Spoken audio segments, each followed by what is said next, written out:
Boa noite, irmãos. Boa noite mesmo.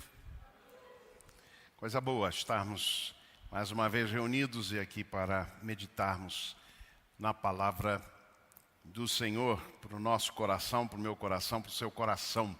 Eu espero que este texto e a experiência do jovem Samuel possa influenciar, ou possa falar ao seu coração, como falou ao meu, enquanto meditava e me preparava para esta reflexão.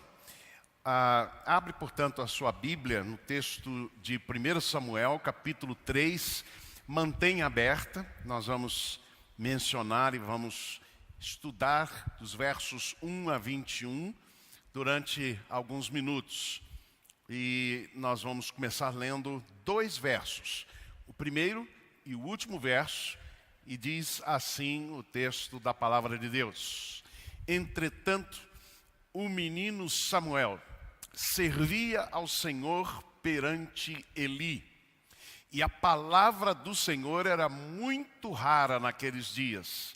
As visões não eram frequentes.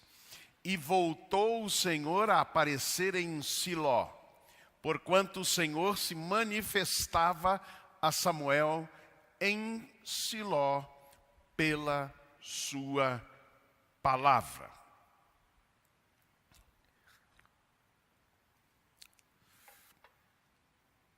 Em 1522, uma pequena jovem, uma pequena menina, uma menina de 7 anos de idade apenas, chamada Teresa, pegou o seu irmão, Rodrigo, e o forçou a ir para a região, ou para a terra dos mouros. Mouros eram os conquistadores muçulmanos da Península Ibérica. Ela forçou o seu irmão, fugiu de casa e foi ali para a terra dos mouros, na esperança de que esses mouros os decapitassem, os matassem. Os dois fugitivos foram então encontrados por um dos seus tios quando saíam ali da região murada da cidade, e que os levou de volta para a casa paterna. Os pais, inquietos, queriam saber por que eles tinham fugido de casa. E Teresa, que era a mais nova, tinha 7 anos, mas era, vamos dizer assim, a chefe da expedição, voltou-se para os seus pais e disse: parti porque quero ver a Deus, e para vê-lo é preciso morrer. Parti porque quero ver a Deus, e para vê-lo é preciso morrer. Esta criança se tornou depois a conhecida Teresa de Ávila. Teresa de Ávila, mística cristã do século XVI. Há um poema até muito lindo de Teresa de Ávila que diz sobre o amor que ela tem a Deus, o que ela tinha a Deus. E nesse poema, mais ou menos, ela diz: eu te amo, ó Deus, ao ver-te assim pregado na cruz rubra com teu sangue. O que eu amo é tuas chagas, o que eu amo é o teu amor. Para lembrar um pouquinho daquilo que há pouco vimos. Mesmo sem teus dons e tuas esperanças, mesmo que céu e inferno não houvesse, eu sei, meu Deus, eu te amaria ainda. Amar-te é minha felicidade e é o meu dever. Não me des nada ainda que eu te peça. O amor que tenho por ti não precisa de esperança. Será que era isso que esta criança de apenas 7 anos queria dizer com para ver a Deus é preciso morrer? Será que ela já compreendia o sentido daquela morte de que fala Jesus? Todos nós precisamos morrer para o nosso eu. Certamente não. Ela pensava em toda aquela experiência que só haveria um jeito de ver e enxergar o invisível e que seria através da morte física. A Bíblia diz em Hebreus 11, 27 que pela fé Moisés deixou o Egito, não temendo a ira do rei, do faraó, porque ficou firme, como que vendo o invisível. Como que vendo o invisível. Para ver o invisível, é preciso, muitas vezes, mergulhar nas águas profundas. Nas águas rasas, a gente só vê a superfície, aquilo que é apenas aparente aos olhos. Mas para ver mais profundo, nós precisamos mergulhar mais profundo, onde podemos, de fato, enxergar ao Senhor. 1 Samuel, capítulo 3, versículos 1 a 21, narram a história deste menino, o jovem Samuel, criado ou levado ali ao templo para ser criado no templo. Não, vocês se lembram da história da sua mãe Ana, que não podia ter filhos. E quando então o Senhor lhe promete, através do sacerdote Eli, que ela teria filhos, ela então disse: eu dedicarei ao Senhor por toda a sua vida, e levou o jovem Samuel, que foi o maior sacerdote do reino de Israel. E esse capítulo 3, versos 1 a 21, narram de fato esta visão que o jovem Samuel teve de Deus. A primeira visão que ele teve de Deus. Ele viu o invisível. O que aprendemos com essa narrativa? Algumas questões que queremos chamar a sua atenção. E a primeira delas é a seguinte: a visão de Deus não está nos olhos, está nos ouvidos. A visão de Deus não está nos olhos, está nos ouvidos. Preste atenção que o texto diz: entretanto, o menino Samuel, versículo 1, servia ao Senhor perante Eli, o sacerdote. E a palavra do Senhor era muito rara naqueles dias. As visões não eram frequentes. Há uma conexão muito clara aqui nesse texto entre palavra e visão. Entre palavra de Deus e visão de Deus, ou visão que Deus dá. O verso 21 continua e diz: e voltou o Senhor a aparecer em Siló, na cidade de Siló, porquanto o Senhor se manifestava a Samuel em Siló pela sua palavra. Então observem, o Senhor voltou a aparecer em Siló, porque o Senhor se manifestava pela sua palavra. Um cego explicou assim acerca da visão. Ele disse: a minha visão não está nos meus olhos, está na minha mente.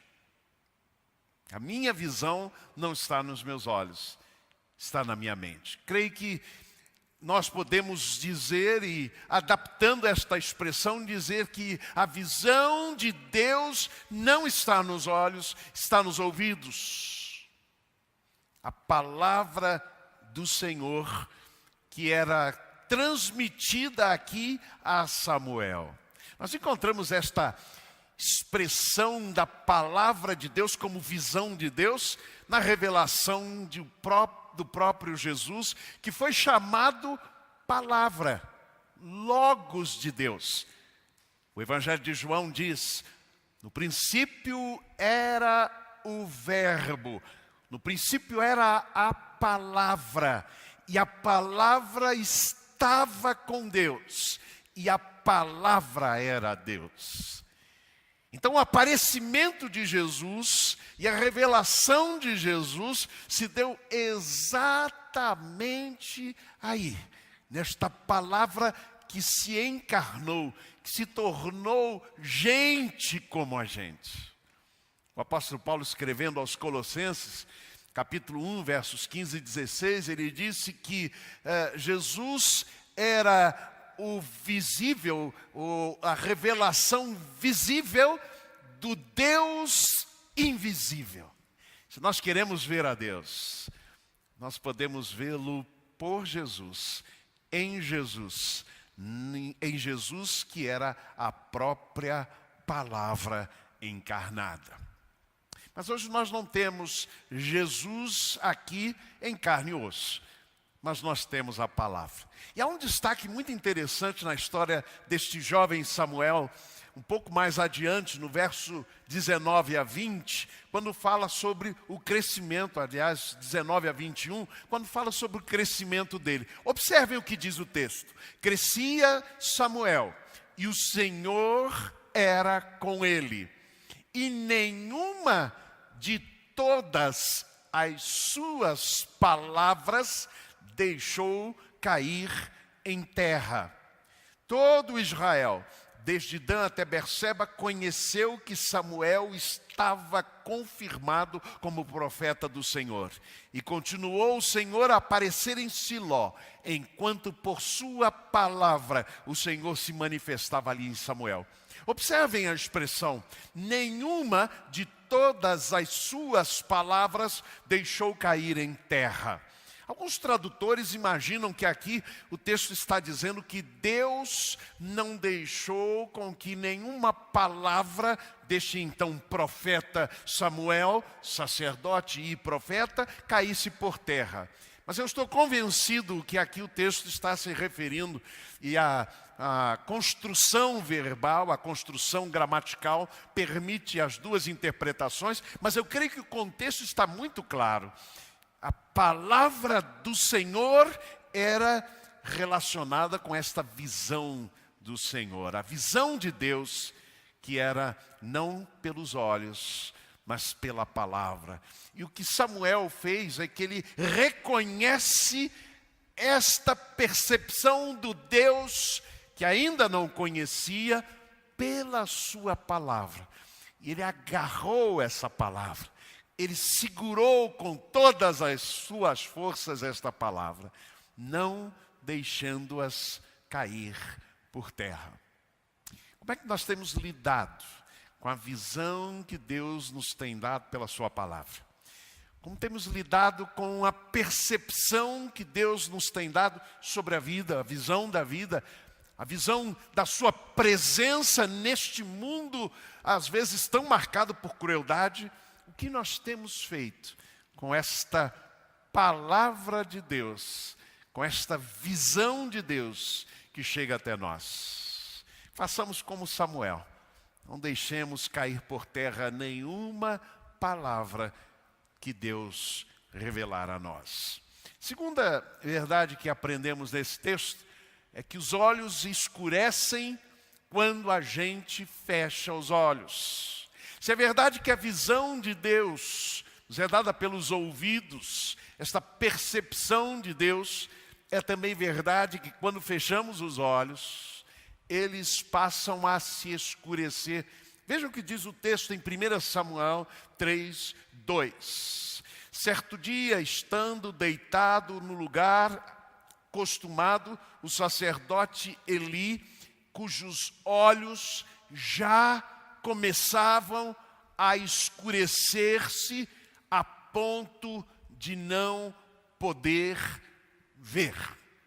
Irmãos, percebam o seguinte, a Bíblia conta, um pouco antes do capítulo 3, capítulo 2, o que é que estava acontecendo ali. Os dois filhos de Eli, o sacerdote, eram também sacerdotes, mas sacerdotes iníquos, afastados da palavra e da vontade de Deus, que usurpavam daquele ministério sacerdotal em proveito próprio e não para ministrar ao coração do povo. O Senhor alertara Eli 1, 2, 3 vezes, mas Eli se fez surdo.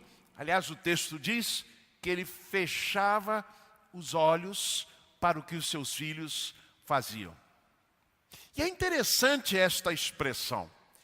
Os olhos de Eli começavam a escurecer-se, a ponto de não poder ver. Agora observem, Eli morava no templo. Samuel foi morar com Eli no templo do Senhor. Deus apareceu, a manifestação de Deus se deu ali, mas Eli não viu ao Senhor. Eli não conseguiu ouvir a palavra do Senhor. Sabe por quê, irmãos? Porque ele fechou os seus olhos para aquilo que Deus lhe revelara, e assim os seus olhos começaram a escurecer-se. Ele fechava os seus olhos para os pecados dos seus filhos. Por isso é que os seus olhos começavam já a escurecer, de modo que não podia ver, a ponto de não ver. A voz de Deus foi ouvida no templo, mas não foi ouvida por Eli.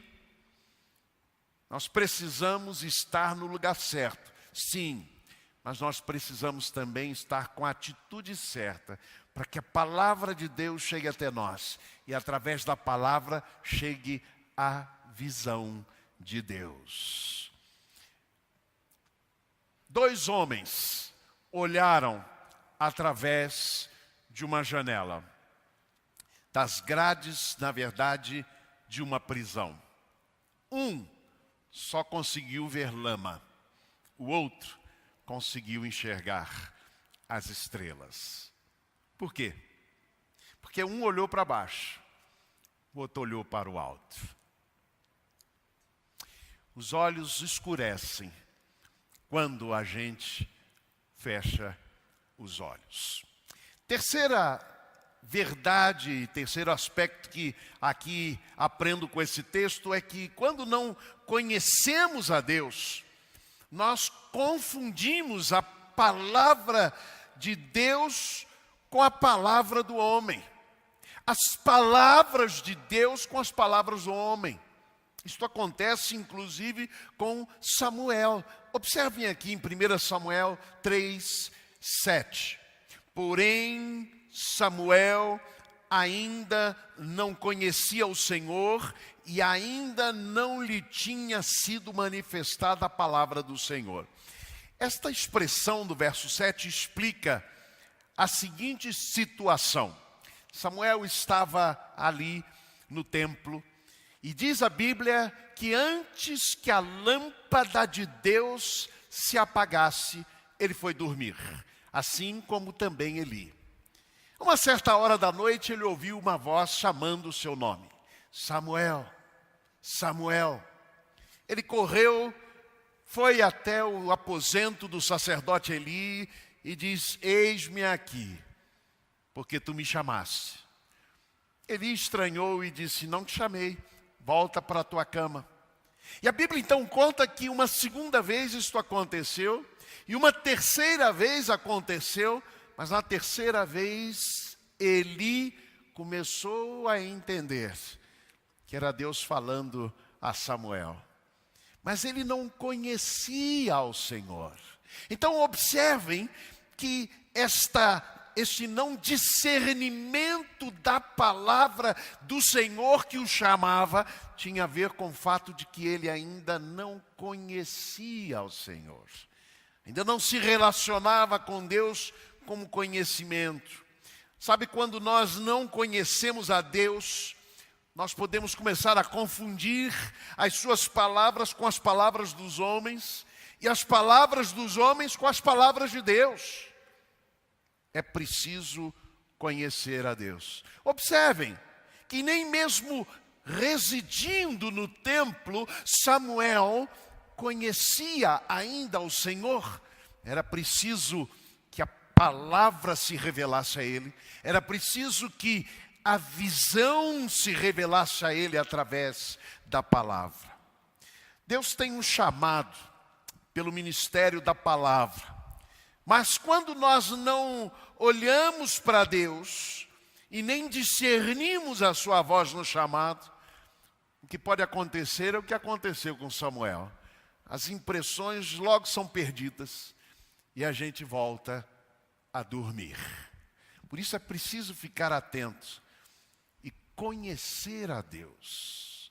Observem que esse texto me mostra algo bem profundo. A Bíblia diz que Samuel ainda não via a Deus.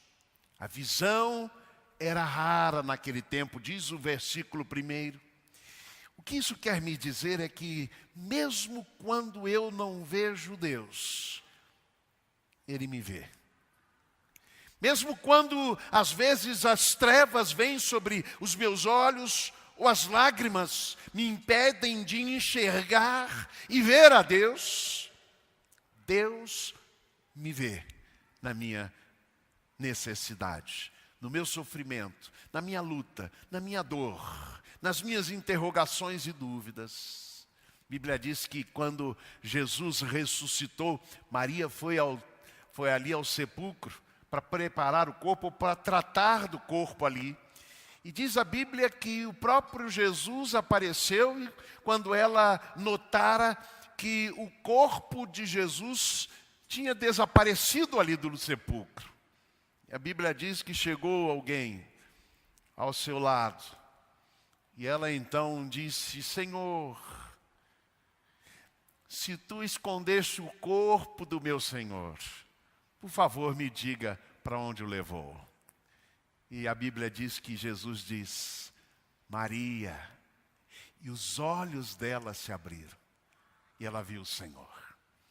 Pode ser que muitas vezes as lágrimas que vêm dos nossos olhos podem nos impedir de ver a Deus. Mas Deus nos vê, mesmo quando nós não o vemos. Deus nos conhece, ainda que não o conheçamos. E Ele nos conhece pelo nome. Ele chama Samuel pelo nome. Samuel, Samuel. Mesmo que a Bíblia diga que Samuel ainda não conhecia o Senhor. Meus amados irmãos, esta foi a experiência deste jovem, do jovem Samuel. E o texto inicial, no verso 3, diz que Samuel se deitou no templo do Senhor em que estava a arca, antes que a lâmpada de Deus se apagasse. Eu fiquei me perguntando, o que isso quer dizer para nós? Do ponto de vista objetivo, quer dizer aquela lâmpada do templo, não é? Antes que ela se apagasse. Mas do ponto de vista espiritual, isso quer nos trazer uma profunda lição. É que nós precisamos ouvir a palavra de Deus, para ver a Deus, para contemplar aquilo que Deus tem para nós, para enxergar o seu amor, como cantamos há pouco, infinito e insondável, para ir às profundezas e conhecer de fato Deus, na sua realidade, no seu amor, na sua misericórdia e na sua graça sobre nós. Antes que a lâmpada de Deus se apague. A palavra Siló, da cidade onde ali estava o templo e onde Samuel cresceu, significa lugar de descanso. Eu queria perguntar para você nesse momento, qual é o teu Siló? Qual é o teu lugar de descanso? Onde é que você descansa? Você descansa nas suas próprias forças, na tua própria sabedoria, na tua própria inteligência, nos teus próprios recursos? Ou o seu descanso está em Deus? Onde está o teu Siló? Que Deus nos abençoe e que nos ajude a percebermos e a vermos Deus em todos os momentos da nossa vida, ainda quando os nossos olhos estiverem escurecidos pelo choro, pelas lágrimas pelas lutas da nossa vida. Que Deus nos abençoe.